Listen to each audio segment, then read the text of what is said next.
got an interesting guest today, still within the youth bracket, to give us a little bit of insight on how she does her thing. And today we are hosting Irene Tuonjire, who is the CEO for Women for Green Economy Movement Uganda. She has been with her team effective from 2019, and it's all about pushing for women empowerment, pushing for activism for gender as well as climate justice. You're welcome, Irene. Thank you, Doreen. You are a youth, yeah, fighting for gender and climate justice.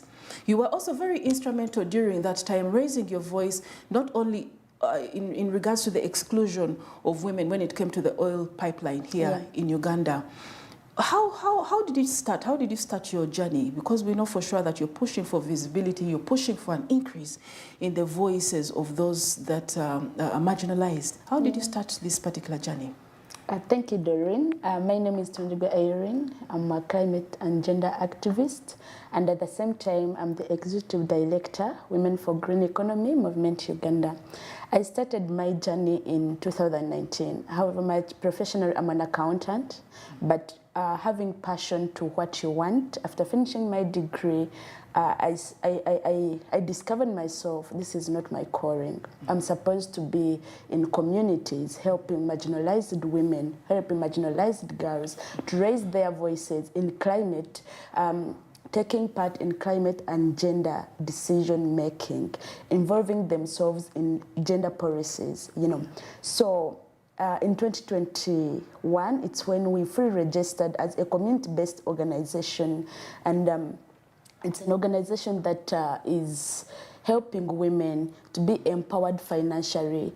So it's a community-based organization that basically formed to promote and empower women for their environmental and land rights, and at the same time making sure that women their voices are being heard in climate decision making. We all know that climate change actually greatly affects marginalized women, and in the communities we are doing great innovations, great initiatives that we are doing in helping or in promoting climate adaptation and mitigation, but you find that our voices are not heard, you know. So our organization is to go into community, bring their voices, bring their initiatives, or bring their skills, hands-on skills on how women in communities are actually contributing to promoting climate and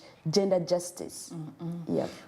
To me, this is very fascinating, Irene, to talk about. One, because we know for sure that women only own 16% of land, while informal ownership is around 15%, and conjugal ownership, that means husband and woman coming together to own land, is just at a miserable 3%. You still even have lots and lots of women out there who are empowered, very emancipated, and they're still saying, I would want to have my own land registered on my own, because there is still a very, very high chance that if anything happens and we are jointly, you know, owning this land together, tomorrow I'll still be thrown out. What are some of those implications when you come out to talk to women, especially within the rural areas? Their particular concerns, what are they? The concerns are women are being seen as inferior, not only in the community, but also in the family. Yeah. Because men tend to say that I'm the head of the family, so I own every property. But what brings that is lack of knowing your right. Very many women in the communities, they do not know their rights. When we talk about the 1994 Constitution of Uganda, Article 26, every citizen have the right to own land, but communities don't know that, you know. So what we do is go into the community, sensitize them on their rights. Know your right. When you know your right, you own yourself, you own this country as a person, because we all have the right to own land. And another thing is that men also tend to threaten women, you know, in owning these assets in the community. Then another thing that stood out is that how when men bring or give land to a woman, they tend to sell when women do agriculture because we know agriculture is the backbone of Uganda, not only Uganda, but Africa at large. So what happens is that when a woman starts agriculture, like growing crops like maize, like sweet potato, so men now come in and want to sell what women have really gained or what women have really planted, you know, and it is so much demoralizing. And then at the same time, when, you know, I major operate in Hoima, in the Alberta and Crabben, so scenarios come in that men actually don't allow women to rear animals. You know, as women, we need to look for ways how we can empower ourselves economically. So when I do my saving and then I take a step to buy like a cow, like a goat or pig, you know, it was really fascinating. Why don't they allow them to do that? Because they don't want to be empowered. They have this perspective that when my woman gets money, she's going to overpower me. Yes. You know, so that is the challenge that women are facing. And another thing is that men also, they don't work hand in hand with their men. I can say that because men sometimes they are not at home, you know, so that women can discuss with their men on how they are going to build the family. Every morning, men are in bars, so they don't have time to talk with their women or with their family, sit together and discuss on the progress of the family. There has been quite a lot of increase in gender-based violence, and some of these have been, actually research findings say that most of it is inherent, is all about the way in which things such as what you're talking about do happen. The women come in and spend quite a lot from January to January tilling the land, yes, so that their children have food, so that they have something to sell off and take their kids to hospital, take their kids to school. And then the man comes in and then says, this is my land. Yes? In fact, not only this is my land, but whatever you do is mine. Whatever you do here is mine. In addition to that, I've already got a buyer for this maize. I've already got a buyer. You're not even part and parcel of the negotiation. The decision. Yes, you're not even part and parcel of any decision made. This is still widespread in Uganda. It is still happening. How is the woman out there being prepared, really? Apart from, of course, the awareness and the sensitization, but we know that they work within a very deeply patriarchal system, whereby if at all you dare to challenge the man, tomorrow the man can tell you, you know what, get out, I'm going to bring my second wife, who is even younger and more beautiful than you. How do you enable this sensitization to actually take effect? Thank you, Doreen. Actually, what we do as Women for Green Economy Movement Uganda is bringing hands-on skills for women. For example, weaving the eco-friendly bags that are used for shopping at the same time that are used in waste management to end the plastic pollution. For example, the end of Kavera. You know, these projects, and another project is use of briquettes. You know, training women and girls on how they can actually transit from these fossil fuels, like use of firewood, use of charcoal, to a clean and cheaper, that is fossil fuel and biomass. And then we know that Uganda, we are at the edge of climate boom because of the East African crude oil pipeline and because of other human activities like deforestation. 90% of communities still use firewood and charcoal, you know, and this leads to climate change impacts like flooding, food insecurity. So what we do is empowering them to give them alternatives. If you don't use firewood, if we are saying that firewood is a fossil fuel thing, or like it's a dirty energy, what alternatives can we give? We are trying to give them the use of briquettes as an alternative, and this has not only helped in reducing the deforestation level, but also empowering them economically, because after making, they make sure that they are selling these products not only for environmental use, but also for individual empowerment economically, so that it can reduce on gender-based violence. You know, when you, every time you're asking a man, I need money to buy sorot, I need money to buy pads, you know, it also demoralizes a man and leads to fights. So these projects are helping them to be empowered economically, to increase on their savings. When I sell my product, I get like 10,000. I make sure 5,000 is for the family, 5,000 is for saving. You know, and this has really helped them. Irene, how practical is this? Recently, the government, the president came and put out a directive in regards to charcoal. I think most of it last year. And we saw the price of a charcoal bag shoot up to, I think, 100 and something. First ever. But you see, this is where the challenge was, because they were pushing for gas and saying, in fact, in addition to that, you wait for the gas that is coming from Uganda's, you know, the oil places. But you see, there was no immediate product right there that could be affordable for the regular Ugandan. When you talk about briquettes right now, I believe in most of the briquette making workshops that I have been to, they use ash. Yes, true. They use ash as a base. Now, this ash is got from wood burning.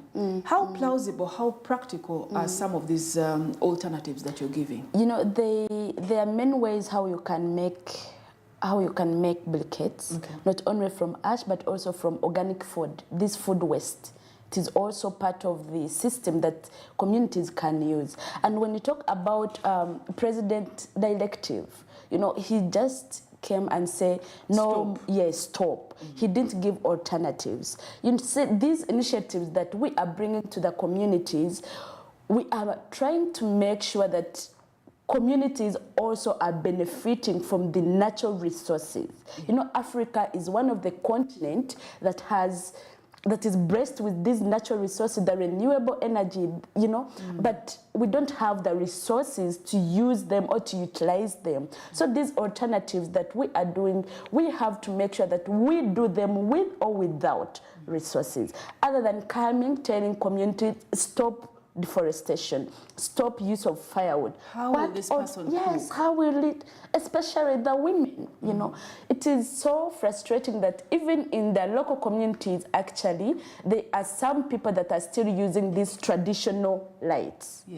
And I just feel... The traditional lights, please be specific to the person watching outside, you know, there. The tadoba, the paraffin, you know, and it brings health impacts or health issues to the communities, majorly to children who are studying, at the same time to women that are pregnant, you know, to women that are breastfeeding. You wake up at 3, you're putting on tadoba, you know, you want to breastfeed, and yet we know there are alternatives. What if we provide these communities with stand-alone solar? You know, it can be It can be much better. It is simple and affordable, but we are not seeing that. We are seeing on how we can develop the East African crude oil pipeline that are bringing violations to the communities, that are bringing land grabs to the community, to the communities. So I think there's still a long way to go. Let's just recap on this. Today's topic is basically inculcating citizen responsibility and responsiveness. We still have Irene Twonjire, the CEO for Women for Green Economy Movement Uganda, who is giving us some insight into citizen responsibility and responsiveness. Let's talk about this oil pipeline, of which you got quite a lot of spotlight from different stakeholders coming in and saying, you wanted it eliminated. You wanted it out. It's not good for the country. Community. Do you believe that with all different countries that have actually engaged in this sort of economic activity have not benefited, why wouldn't Uganda benefit from this? If at all it is able to sort of like fill in the gaps, fill in the gaps, ensure that there is proper compensation for all those, ensure that they have everything needed so that they are not perturbed by this project. Don't you think Uganda stands to benefit? Why would you want this project not to go on? First and foremost, why we don't want this project to go on is that it has led to violations. I think you've heard how activists are being arrested because they are not only they are not violent. I want to say that they are not violent, but they want their voices to be heard. Yeah. Were you arrested? I was, some time back, I was working with my partners. So all of a sudden, I think they were seeing what we are doing. Then from all of a sudden, they came and arrested us. Where were you? I was working with Afiogo some time back, I think in 2020 something. And then they came and arrested us without knowing what we are even doing, you know. But then that is shrinking civic space that we are talking about in Uganda. Yes. So why this project is actually not visible in our country, you find that the Total Energies are taking big percentage than the Ugandan government. Yeah. And at the same time, communities were literally compensated with very small rate. So they did not benefit from it, especially women being inferior. You know, men decided to take over the compensation, the little compensation that they were given, and went to town to remarry other girls. And you know how really you've gotten like 5,000, you know, from your land, and then you want to take the land all over to go not for the family matters, but to use at your personal use as a man. It is so frustrating. And at the same time, women being denied land for agriculture. Where did they, like, how did government think about that? That how are women going to grow their families? Fees, food, health issues, you know. And at the same time, why this project is not visible is that lack of employment. Unemployment in the Albert and Graben is still at a high level. Unemployment? Yes. Youth are still moving around. They don't have what to do. But then when you see that, you find that government is saying we have given this project to the youth, what. But then if you train the people, how do you expect them to start without income, without capital? Yes. You know, yes, you've given them these small projects, very little number actually, but how do you expect them to move on with the project without capital? You know, so through our sensitization and empowerment meetings, communities have come to understand that actually this project is not good. Because it's not beneficial for Ugandans. It is not beneficial. Even up to now, some communities are not being compensated actually, and they are still denying them to plant perennial crops, like crops that take long to grow.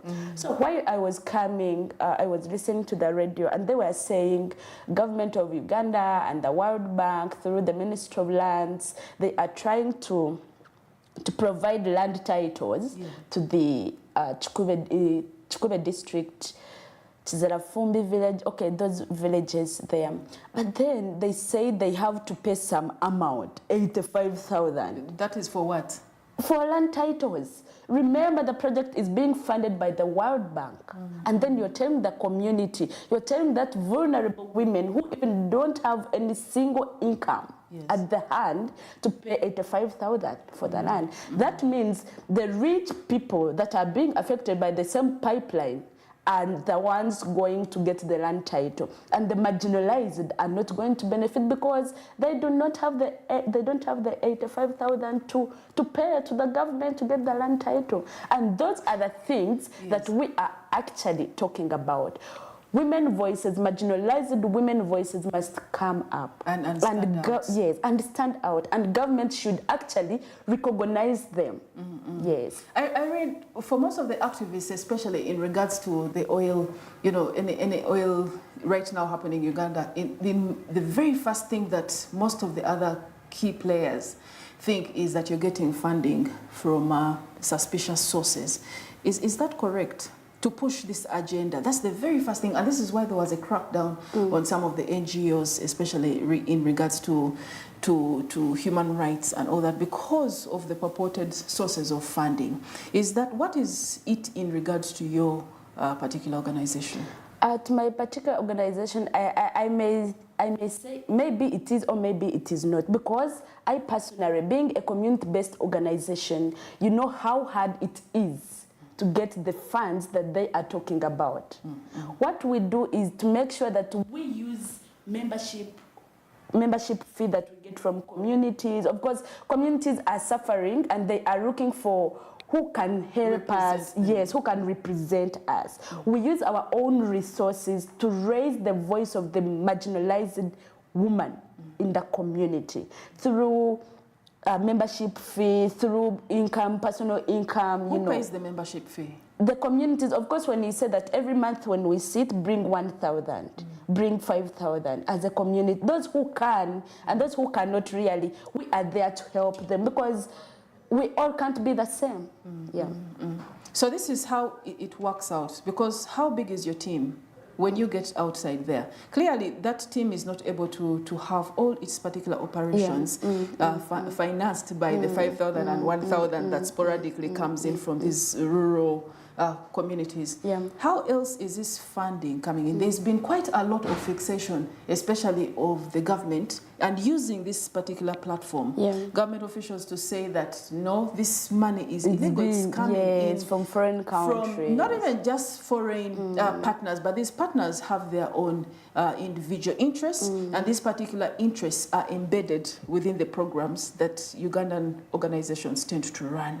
So how do you, even as you go through the point of looking for funding to carry out this wonderful, sensitization and the awareness building and all the women rising up, how do you ensure that these monies and the fundings that are coming in from different partners do not in one way or another come attached with illegal activities? How do you ensure? First and foremost, you need to first understand what is your passion. And another thing you have also to understand, like, for example, I'm talking on behalf of my organization, what we are doing, you find that sometimes you have few staff that really understand you, who work on voluntary basis. And at the same time, we also need to see this positive change in the community. So if we say that now we are going to Hoima to do a sensitization and empowerment meeting, really, if we have the fuel to take you, what does it take?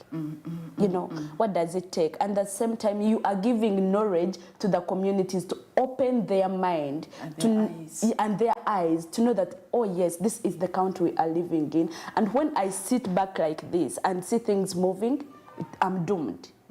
I'm doomed, All right. We will have a little bit of more. We are trying to find out really, how do we inculcate responsiveness? How do we, put into every Ugandan that particular notion, that particular principle of responsiveness and responsibility towards some of the things that are happening in their country, some of the things that basically affect the quality of life. And to help us through, we have Irene coming in, of course, and giving us quite some good insight. Let's take a short break. We'll be right back after this.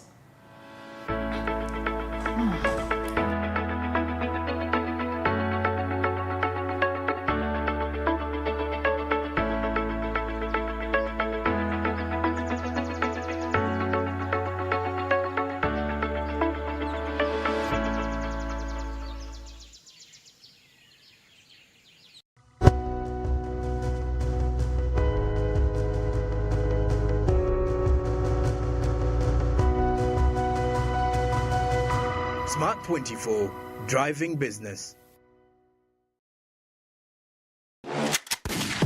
To the tech lovers, the world's first humanoid robot is here, beautifully created but essentially flawed. Ada is an accomplished artist who has shown her designs at the Venice Biennale and addressed the House of Lords about the future of the creative industries. Her designs are realistic but non-functional, raising the question, would AI behave in the way we expect it to? Ada has created a robot, one that can talk, answer complex questions, paint, and create art, currently on display at the London Design Biennale.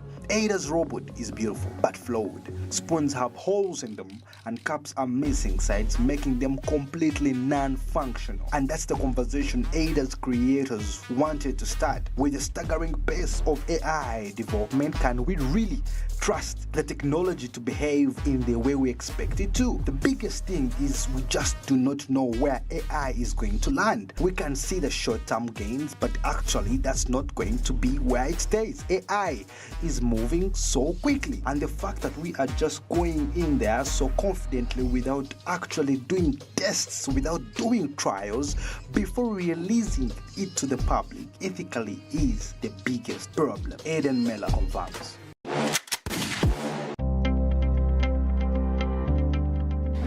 Amabara nibanyetaye baziwe Rusiya Nyenduga Kyegegwa district nkabanda sambaire ninkora omulimo gwa saluni mazire mu mwaka gumu kabando wa saluni narora agent owaito omkyegegwa yeja yampikaho yagamba aliyo project ebakweta grow gundi World Bank bagambire basero y'abakazi abali mu byara bena ama business gebye mikono babaleta kunu Kampala amalaika kusoma then babahereza certificate babongera habukugo bawe bayene nayo naikiriza yampandika era nkasemerwa muno nizire hano mazire ho kwezi kumu nyegere kukora za dreads zimbaire ntamanyire abantu babani bazinsaba muno ntakuzimanya nayiga kukora makeup era n'abandi begere bankora ka makeup hati ninjagarukayo ngende musaluni yange nkore byembaire ntamanyire binyegire kunuka dreads zeze cyangu weave ezokora n'engaro then nja kubundafuna chance nja kutunga n'abantu abali mu cyaro abatakumanya skills ezitwegere kuno nabo mbarabiremu kugamba nko kubayikirize bakatusera bakatuhereza aliaga magezi nayo ntagayikarira nyenka nyegese habakaza abali mu cyaro abandi bayitukandi hatekizibu ebintu bimwe bitwegere itwe nkaito mu cyaro haturi biena kamasanyarazi obankaki baitu mu cyaro cyaitu tigaliyo government we kutuyamba hekatera ya masanyarazi ntugisaba Kyegegwa tuliyo baitu tuina masanyarazi ekiriyaho government we kutuyambe katera ho mukone katera ya masanyarazi sakole bitwegere tutunguka business zaitu nzikurakurana kane kichweka nikisemera so ni malira kusima Malaika Institute kusomesa na begisa baitu na project ya Grow na World Bank kuteka musente bebale muno. Grow, generating growth opportunities and productivity for women enterprises.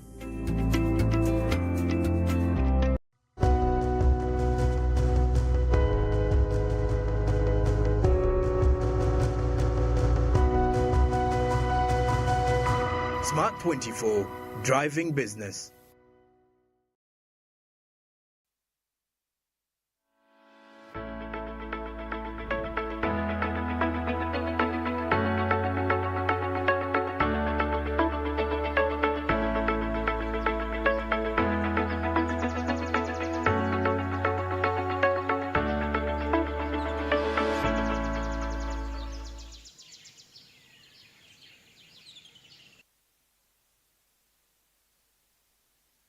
Come back from the break. Now we are still here with Irene Twonjire, CEO, Women for Green Economy Movement, Uganda. We are still talking about really inculcating. How do you inculcate responsiveness? How do you inculcate a natural way of knowing that I am responsible for the quality of my life as a youth? Now, let us just get back to the statistics. Youth accounting for at least 77% of Uganda's population under the ages of 25 years of age. You've got quite a number of youth in Uganda. And then recently, last week, of course, we had the riots as well, youth-led riots that did not come up quite well as had been anticipated.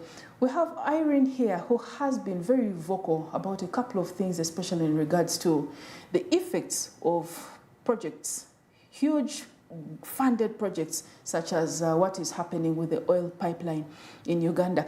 Now, when it came down to how does the youth because you're one and parcel of them. How do you find your voice? How did you find that oomph, that courage to stand out and say, I'm going to run after these big elephants out there, and they had better listen to me? How did you find your courage? Yeah, thank you very much, Doreen. How I found courage is that we are, like I have said at the start, I'm very passionate about seeing community movement growing. So as the previous question you asked, you know, we all know that in Uganda, for example, our Ugandan government are giving livelihood programs, and at the same time out there's some partners who are actually willing to support our livelihood program that I have said in the first place. So answering your question, we are trying by all means to make sure that we tap into those opportunities, finding partners who are passionate into the livelihood programs, who are passionate to see how are women surviving, which programs or which projects can we give to the communities to grow, you know. So that's how we are tapping into those opportunities. And as the youth, I can assure you that if you brand yourself, if you know what you want, if you discover yourself, you can actually be who you are. We don't do this activism because we have a lot of money. I have to tell you that the resources are still limited. But with or without, we have to continue improving on our communities, to continue empowering women to own their voices, to continue empowering or to continue pushing for these livelihood activities, the green economic activities that are sustainable to the community.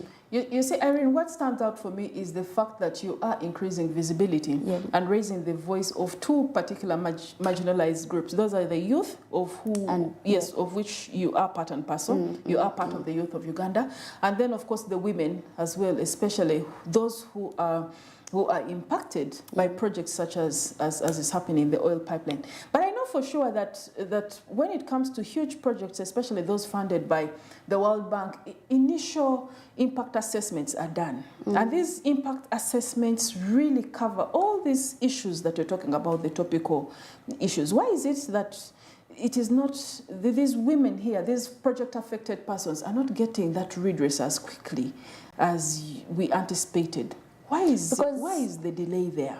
Because there are less women representation in the policies that we are talking about. And at the same time, you know, now we are here talking. So when you have a stakeholders engagement, you find that, yes, they are the little women that are engaged. We just speak and speak. But then bringing out these policies on board or on air, you find what we've discussed is not inclusive. And perhaps when it's inclusive, it is not being effective. You know, we have to know that Uganda actually have the best policies. It have the best laws. But how many people follow the laws? How many people actually who read in detail and say that, yes, women are facing this and this. So how can we help them? How many people?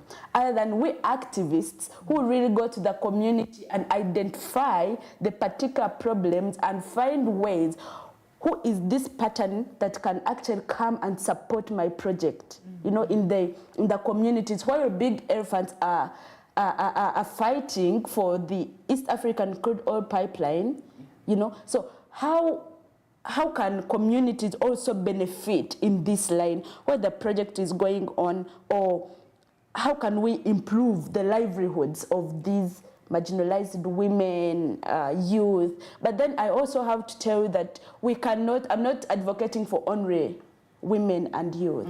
You know, it will be imbalanced, and that I'm fighting for gender equality. So in these our sensitization meetings, in these engagement meetings, we make sure that men are also there. Or if it escalates, we make sure that we also hold men's engagement alone and women's engagement alone, discussing on the right. So that actually men can also understand, yes, when my woman is empowered, actually it can help in building my family. It can help in the progressing of the family. So we make sure that we create this balance between men and women, youth, girls, and, you know, to make sure that they are all living peacefully and having equity in it. You mentioned, Irene, you mentioned something about the big elephants, and indeed you are pushing all this activism against the faces of some big elephants, including those that have rounded you up here, there, and thrown you in. What has been your stance, and when you look in the faces of these big elephants on some of these projects that you are trying to bring about awareness building to the communities in which these projects are, and you have all these big elephants passing by you and looking at you straight in the face and saying you are nothing? How do you handle that? How do you handle that pressure? The pressure, of course, it is too high. But of course, like I have said, my focus is promoting livelihoods, improving the livelihoods of the community. If they are saying, yes, EACOP has to go on, my question is, what are the alternatives that you're giving to the communities? Have you free compensated the affected persons? Have you actually sensitized them on how they are going to use this compensation you've given them? Are you considering the health or their way of living in the communities? That is my stand. Like, while we are fighting for these elephants of the East African Crude Oil Pipeline or of the construction of Karuma Dam, you know, all those projects have actually led to the loss of livelihoods or violation of rights to the marginalized communities. So what are the alternatives? We need the green economic alternatives that are sustainable for the communities, that last mile community. How are they going to benefit from this project? How are they going to benefit to know that I'm also a citizen and I have actually gained the momentum to move on what is going on? And that is wonderful, Irene. The fact that this empowerment happens for these communities, the fact that you get to push an agenda that shows that these communities are part and parcel. You cannot, because we know for sure there are a couple of projects that have come in, and some of the members of the communities have been evicted, just like that, and have left a place whereby plots and parcels of land whereby you say, I inherited this from my grandfather's grandfather, and then right now you find yourself with just a small plot of around 50 to 40 or 50 by 100 is unfair.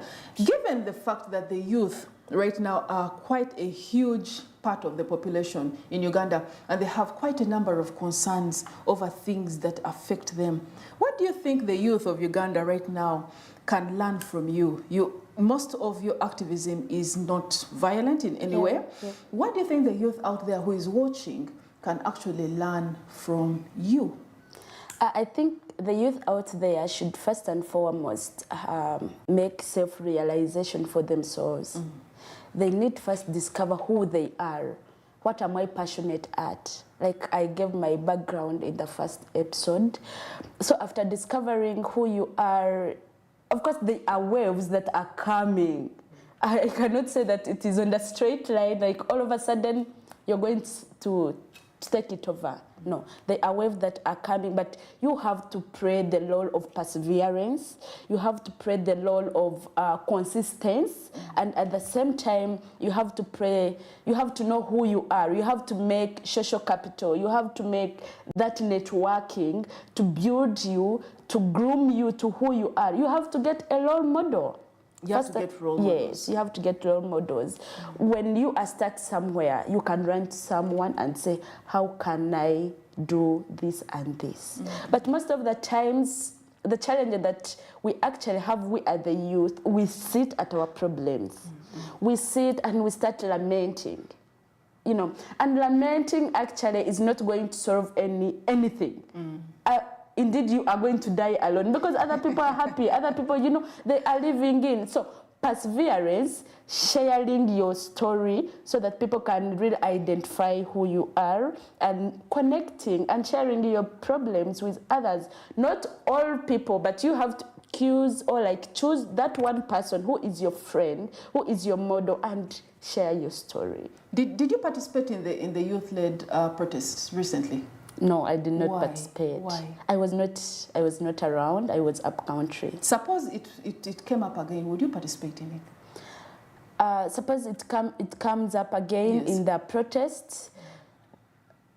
Being a citizen of Uganda and seeing what it is happening in Uganda, the corruption, the high rate of corruption that is happening in Uganda, why not? Because it was a peaceful protest. And if it comes again, it is going to be a peaceful protest. We are not violating anything. We don't want to demolish parliament or to create chaos in the country, but it is a peaceful protest. We are the youth owning our voices that corruption should stop so that we can actually benefit from the resources that the government having, other than these big people alone, the big elephants we are talking about, Yes. Enjoying the money, while the youth voices, we are being excluded, our voices are not being heard, so I would definitely be part of it. There has been quite a lot of youth engagements, and even money is put out there within some of the banking institutions, and the youth have been, benefited from the trainings that are ongoing, because as service providers to some of these companies here, the youth have been rallied and said, come on board, and we will take you on, women and youth especially, even within those particular communities in which you work. And even the the financial institutions out there have said, come to us, we do have packages right now for the youth, whereby if you're bidding, whereby if you are involved in business, you will have some of the monies as capital given to you at lower interest rates. But apparently, the youth are not taking these things up. Do you know why? Why? Because these projects that the financial institutions are giving, the government that are giving, they have big conditions which the youth or marginalized women at the grassroots cannot actually Like which ones? afford. For example, there are some, like you should be having a registered organization, or at the same time you should be having experience of over 5 years, Yes. Or for example in the community you should be having a minimum of maybe 1 million to register for this, or like you should be having a collateral security. I mean, how many youth have collateral securities? Or how many women have these collateral securities? Irene, we don't negate that these things are happening, that these requirements are still there, but you do have quite a number, especially for women and men that and the youth that are saying just come together as a group, and your group will stand surety for the other members, and we will give you that money. Yes. I think that is the Paris development model. Not even just PDM. Right And now, the banks, yes. If you get out into most of the banks, they have those products right now. Yes, they have the I have a feeling all these programs that are running, they are being grabbed by these youth online. Those who actually on media, reading newspapers, what. But then how about a community? The ones down there. They don't know about these programs. As much information. Yes, that's the challenge. Like there is a gap. An information gap. Yes, an information gap.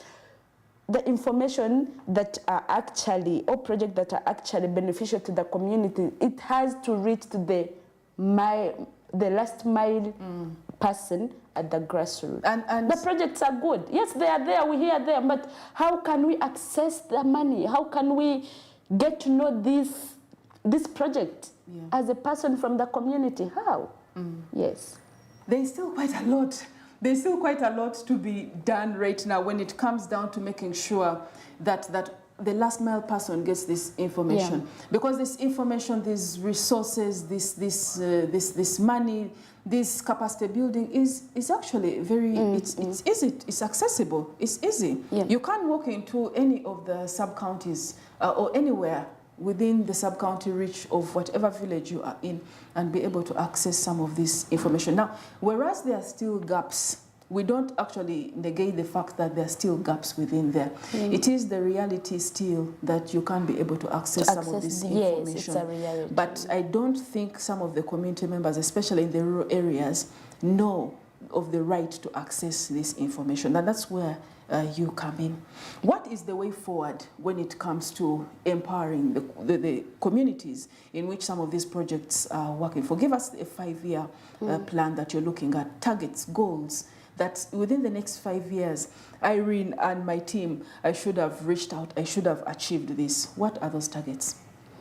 Yeah, my plans on my targets are building movement of movements. What is that? Movement of movements? Movement of movements is where women from different countries, women from different villages, from different districts come together, realize themselves, share their stories, you know, and after sharing their story, it brings in this momentum of when they say that women are marginalized by climate change, yes, do they have a research data and a documented data for that? That is my plan actually for 5 years, to make sure that if we say climate change is actually, it is not a gender neutral issue, but it is a global issue, and it disproportionately affect marginalized women. Do we have a documentation for that? And after having a documentation, has it circulated in the globally in the country? Do people have evidence about that? That's the movement of movement that I'm talking about. If a woman is stressed, you know, very many women and men actually are dying of depression because they don't have circles to share with. So the movement of movement is coming together. Share your story. We console each other. We comfort each other. We build confidence within ourselves. And in this, it will actually help in promoting the climate justice that we are fighting for, because we know we are not the ones, or we are not the last ones, but we are together in this. You're not alone. Yeah. And another plan is seeing that when you say console each other, Yes. it's as if you're coming from the point of you are suffering, I am suffering, you are excluded, I am excluded. Exactly. That's Yes? what I'm meaning. Can we come together? We And have the same we story. talk, yes, exactly. That's what I'm meaning. Can we talk about ourselves? You know, when you have the pain and you share it with someone, somehow, somewhere, It gives you relief. It gives you relief. And another thing is seeing that the last mile communities, especially in the Alberta and Graben, are having these sustainable projects for them, the green economic alternatives for them. You know, to make sure that actually they are benefiting economically and socially at the same time. These projects, the green economic project, should be expanded, while these other big projects that are not environmental friendly, Yes. that are causing violation to the communities, are moving on, because we cannot are moving on. You know, how are the communities being sustainable? Which projects are we giving them? So my plan is saying that each and every person in the community that are lacking electricity are given the solar panels for them to end the energy poverty in the country. It is possible. It is possible. We can do that. And then women involvement in climate change decision-making policy, it should also be key. Yeah. Yeah. This is quite a lot of stuff that you and your team are doing. As the person watches out there, the youth that is watching out there, who has particular concerns, I just want you, Irene, to give them one last word of which they should take up the responsibility in improving the quality of their lives. What would you tell them to do, just in one word, as we wrap up? What I would tell the youth is that they should love themselves, self-love and self-care. Yes. And at the same time, they should own their voices. They should come up and speak. They should be involved in these stakeholders meetings. You know, they should actually be patient in life. Yes. They should rise up. They should rise up. They In should other rise words, up they instead should of sitting there. speak. They should do something. Yes, not just sitting and waiting for government to come and waiting for, you know, for people to come, but you have to own yourself. You have to own yourself. And run after the things and do something And about fight for your what life. you want, because opportunities are out there.